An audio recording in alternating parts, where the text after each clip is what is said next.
Hey guys, I don't even know what today is. Go phone, watch. Tuesday the 10th of September. So, I don't even know where to start. I had my 3-month post-op checkup today. It was virtual, of course, which is kind of great because I don't really enjoy 3-hour rides in the car. Anyway, the checkup went well. They said I'm on point. I'm getting my protein, I'm getting my water, I'm getting my calories, I'm working out, I'm exercising, yada yada. I'm doing great. I've lost, from my very starting, so pre my official weigh-in of 342.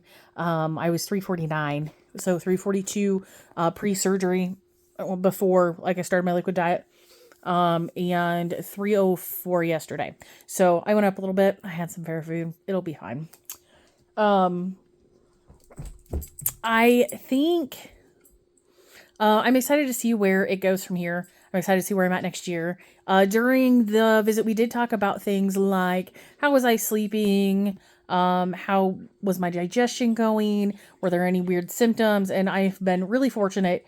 Things have been going pretty well for me. I haven't really had any adverse reactions to anything, food or anything really. So it's been really great. We're going to do some blood work to see, apparently calcium and iron fight for absorption. And I take extra iron. And my vitamins are particularly they're specifically formulated to meet the requirements that I would need for iron and calcium if I were a regular person.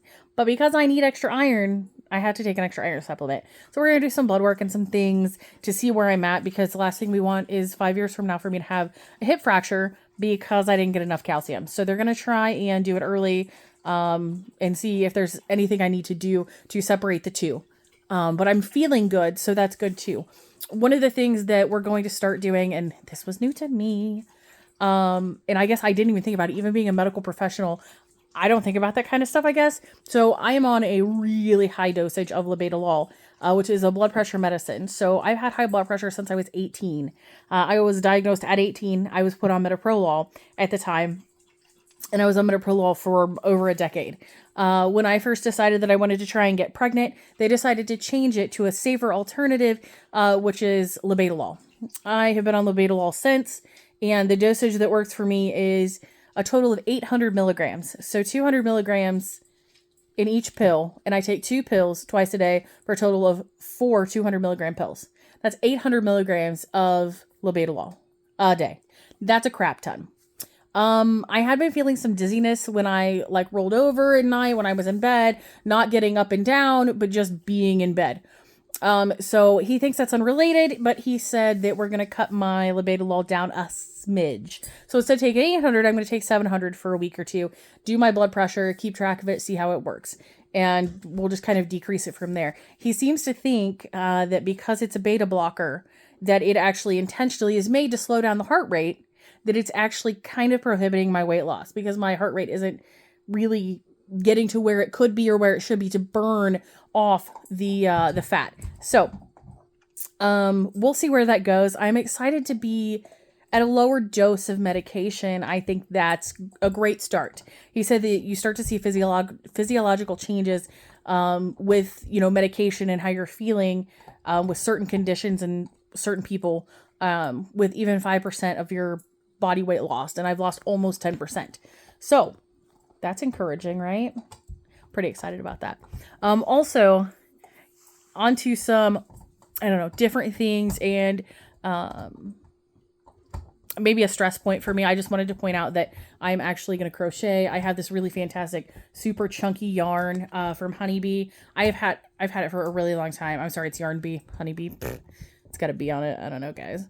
I bought it from Hobby Lobby a really long time ago. I have a crap ton of this, but it's super soft. So I'm going to crochet. I stress crochet a lot.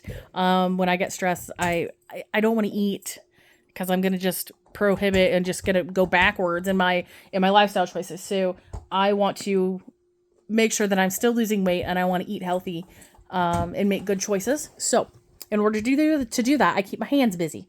So I'm going to stress crochet today. That's what I'm doing, that pretty teal yarn.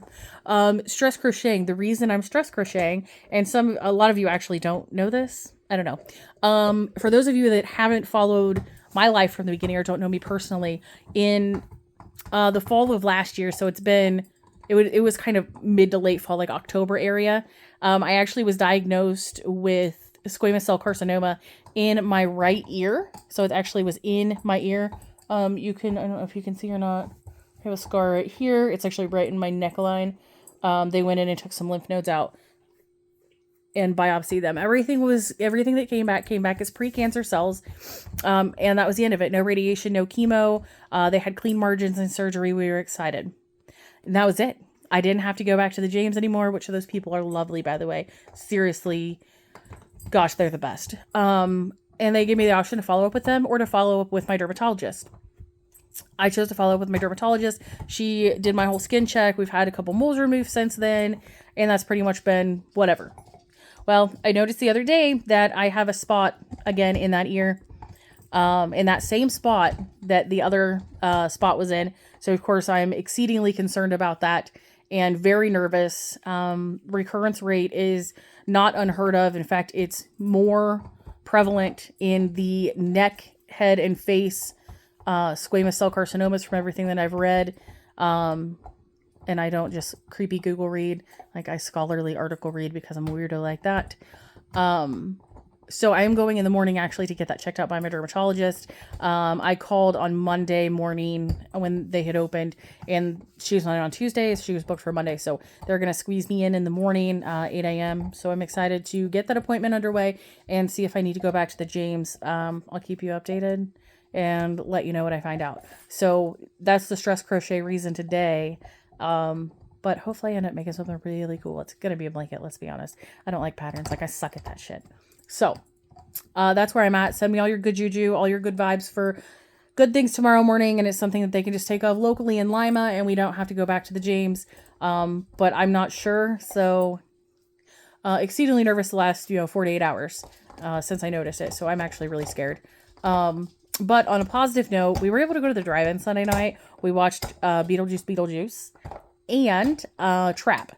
So, listen, Trap was crazy. It's what M. Night Shyamalan does the best. It's freak you out and make things like crazy. So, it was a really good movie. Beetlejuice was good. I have to say, I think we like Trap better than Beetlejuice, but the animation was really... with the advances in animation, Andrew was talking about how it's really nice that they kept it very similar to the old movie, to the first movie.